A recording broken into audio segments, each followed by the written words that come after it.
పూర్వము రాజుల కాలంలో ఒక రాజు ఉండేవాడు.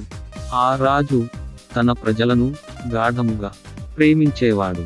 తన రాజ్యంలో బీదలైన వారు ఎలా ఉన్నారో అని ఆలోచించి వారి కష్ట సుఖాలను అర్థం చేసుకొనుటకై మారువేషము వేసుకొని వెళ్ళాలని ఆలోచించాడు.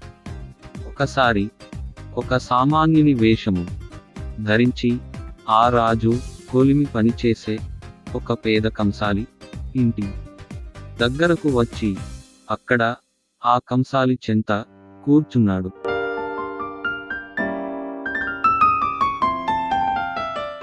ఆ రాజు కంసాలితో పాటు కొలిమి తిత్తి ఊదుతున్నాడు. మరో ప్రక్క కంసాలితో మాట్లాడుతుండేవాడు. కంసాలితో పాటు భోజనము కూడా చేస్తున్నాడు.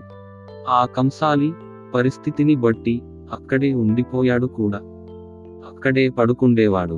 అలాగా ప్రతిరోజు జరుగుచూ వచ్చింది. అతనికి సంబంధించిన పనులన్నిటిలో అతనికి తోడుగా ఉంటూ ఆ కంసాలి తాలూకా చాలా పనులను సులువు చేశాడు ఈ రాజు. ఆ కంసాలికి పని త్వరగా పూర్తి అయి ఎక్కువ లాభం వచ్చింది. ఇద్దరు కష్టపడి పనిచేసేవారు. కంసాలికి ఏది ఉంటే అదే రాజుకి పెట్టేవాడు. కానీ అతను రాజు అని కంసాలికి తెలియదు. అలా వారు చాలా కాలం కలిసి పనిచేయడం వలన మంచి మిత్రులుగా మారిపోయారు. ఎలా అంటే ఎవరూ విడదీయలేని మిత్రులుగా. ఎంతలా అంటే ఒకసారి కంసాలికి జ్వరమొస్తే ఈ రాజే ఆ కంసాలిని ఎత్తుకొని తన భుజము మీద వేసుకొని ఆ ఊరిలో దగ్గరలో ఉన్న హాస్పిటల్కు తీసుకొని వెళ్ళాడు. అయితే ఈ రాజు మారువేషంలో ఉండడం వలన అతడు రాజని ఎవరూ గుర్తుపట్టలేకపోయారు. ఆ కంసాలికి హాస్పిటల్లో అయిన ఖర్చు మొత్తం ఈ రాజే భరించాడు. ఆ హాస్పిటల్లో డాక్టర్ గారు ఇతను మీకు ఏమి అవుతారు అని రాజును అడిగితే రాజుగారు ఇతను నా ప్రాణ స్నేహితుడు అని జవాబిచ్చాడు. అలా ఆ కంసాలికి ప్రతి పనిలోనూ తోడుగా అండగా ఉంటూ ధైర్యపరుస్తూ ఆదరిస్తూ ఓదారుస్తూ ముందుకు నడిపించుకున్నాడు ఆ రాజు. నిజము ఎన్నాళ్ళు దాగును. ఒక రోజు రానే వచ్చింది. ఆ రోజు ఆ కంసాలి వద్ద పనిచేస్తున్న తన ఆప్తమిత్రుడు ఆ గొప్ప రాజ్యానికి సామ్రాజ్య చక్రవర్తి అని కంసాలికి తెలిసిపోయింది. అప్పుడు రాజు కంసాలి నన్ను గుర్తుపట్టేశాడు కాబట్టి ఏదైనా గొప్ప బహుమానము అడుగుతాడేమో అని ఎదురుచూచాడు. కానీ ఆ కంసాలి ఆశ్చర్యముతో నిశ్చేష్టుడై చాలాసేపటికి తేరుకొని ఇట్లనెను, రాజా, తమ నివాసమును మహిమను సౌఖ్యమును సుఖమును పనివారిని వదలి ఎంతో దీనుడుగా నా కొలిమి వేడిమిని భరించిరి. ఇన్నాళ్ళు నా సుఖ దుఃఖములు తెలుసుకొని నన్ను ఆదరించుటకు నా చెంతనే కూర్చునియున్నారు, నాతోనే ఉండిపోయారు. అయ్యా, మీరెందరికో ఐశ్వర్యమును ఈవులను ఇచ్చి సత్కరించారు. కానీ నాకైతే అందరికంటే మిక్కుటమైన బహుమానమైన మిమ్మును మీరే నాకప్పగించుకొన్నారు అని ఆనందించాడు ఆ కంసాలి. రాజు ఆ కంసాలి మాటలకు ఆశ్చర్యపడిపోయి ఆ కంసాలితో ఇలా అన్నాడు, ఎవరైనా నా దగ్గర ఉన్నది రాజు అని తెలిస్తే గొంతమ్మ కోరికలు సొంత కోరికలు కోరుతారు. కానీ నీవు అలా కోరలేదు. కాబట్టి ఇదిగో నేను నీకు నీవు నివసించుచున్న స్థలమును, ఈ ఎకరం భూములను, ఈ పనివారిని, ఈ పశువులను, నీకు అవసరమైన ఈ పని పరికరాలను నీకు బహుమానముగా ఇస్తున్నాను. ఎందుకంటే ఇవన్నీ నీ దగ్గర లేవు. నేను నీ దగ్గర పనిచేసిన కాలమంతా ఏ తోడు లేక ఒక్కడివే శ్రమిస్తున్నావో. ఈ పనివారు నీ పనుల్లో నీకు ఎల్లవేళలా తోడుంటారు. అప్పుడు నీ పని ముందుకు కొనసాగుతుంది అని బలమైన ఆశీర్వాదాన్ని అనుగ్రహించాడు ఆ రాజు. ఎంత అద్భుతం!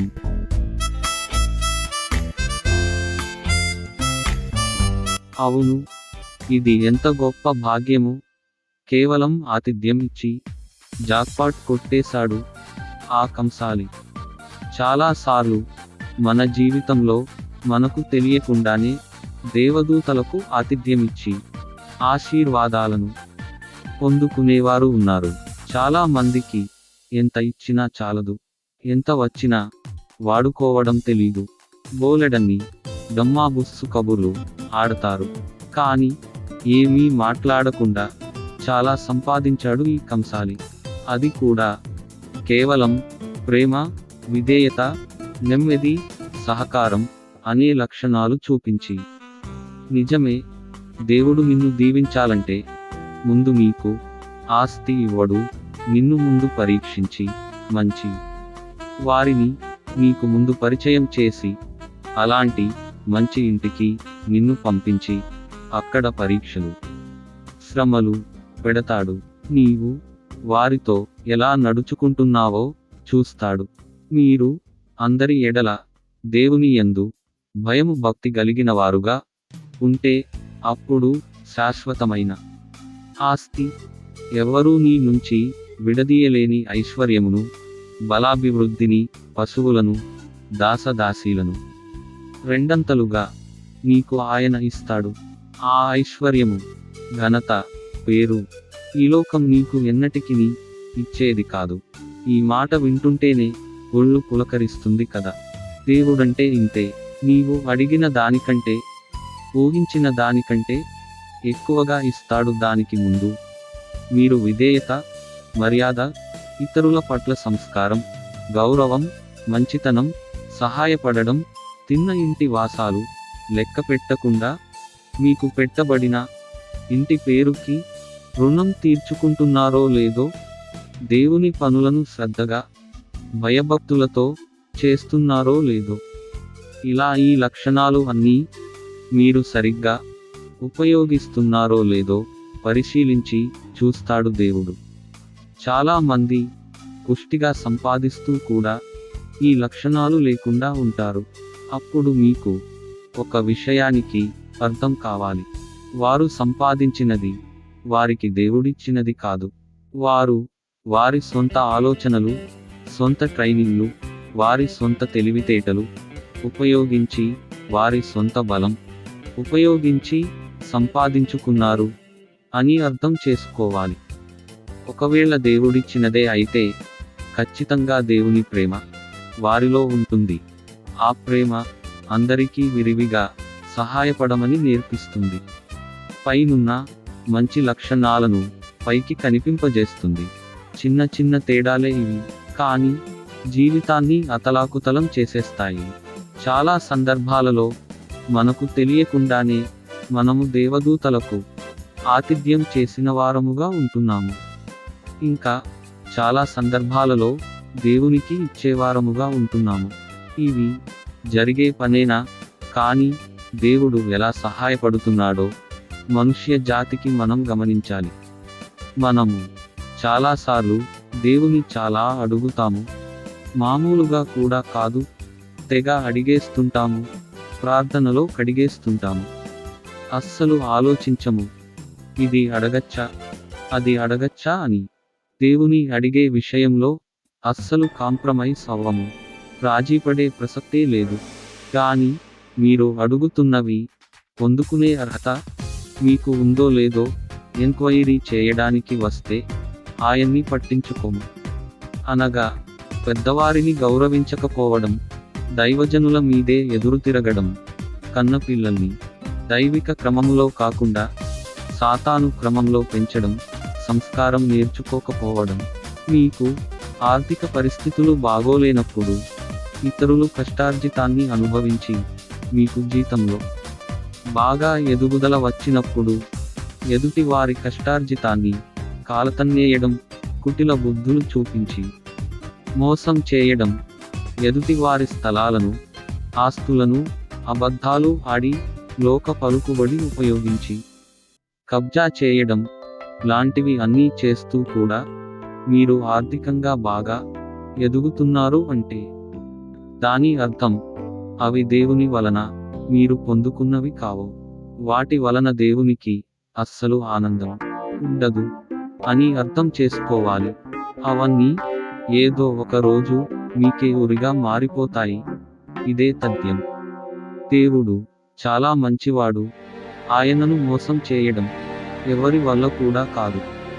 ఎదుటి వ్యక్తిని జయించాము అని మీరనుకుంటే అది మీ పొరపాటే గాని ఒకరోజు వచ్చినప్పుడు వారి పక్షమున ఉన్న మహారాజును మీరు చూస్తే కళ్ళు తిరిగి నేలకు వంగి సాష్టాంగపడాల్సిందే. ఇక్కడ ఈ కంసాలి ప్రతిస్పందించాల్సిన సమయంలో గనుక ఆస్తులను అడిగి ఉంటే ఆ ఆస్తులే రాజు అతనికి ఇచ్చి ఉండేవాడు.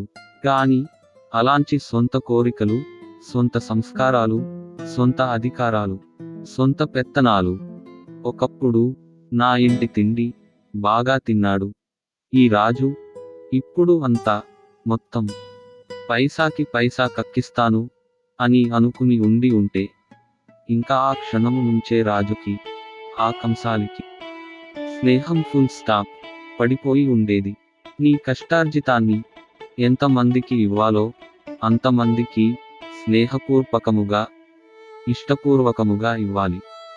ఇదంతా నీ ప్రక్కనే ఉన్న దేవుడు చూసి ఒక సమయం వచ్చినప్పుడు నీకు సమస్త ఐశ్వర్యమును, పేరు ప్రఖ్యాతులను, నీ పిల్లల పిల్లలకు అవసరమైనంత బలమైన ఆస్తిని, ఈలోక ధనమునే కాకుండా పరలోక ధనమును కూడా మీకు సమృద్ధిగా అనుగ్రహిస్తాడు. ఇమ్మానుయేలు అను పదమునకు దేవుడు మనకు తోడు అని అర్థము. నేను మహోన్నతమైన పరిశుద్ధ స్థలములో నివసించువాడను అయినను వినయము గలవారి ప్రాణమును ఉజ్జీవింపజేయుటకును, నలిగిన వారి ప్రాణమును ఉజ్జీవింపజేయుటకును, వినయము గలవారి యొద్దను, దీన మనస్సు గలవారి యొద్దను నివసించుచున్నాను. ఆక్యుటేషన్ బైబిల్ యెషయా 57:15. ఈ వాక్యమును బట్టి మీరందరూ దేవుని దయయందు, మనుష్యుల దయయందును ఈ రోజు నుంచైనా వర్ధిల్లుతారని ఆశిస్తూ మరలా వచ్చే షార్ట్ స్టోరీలో కలుద్దాం. బాయ్.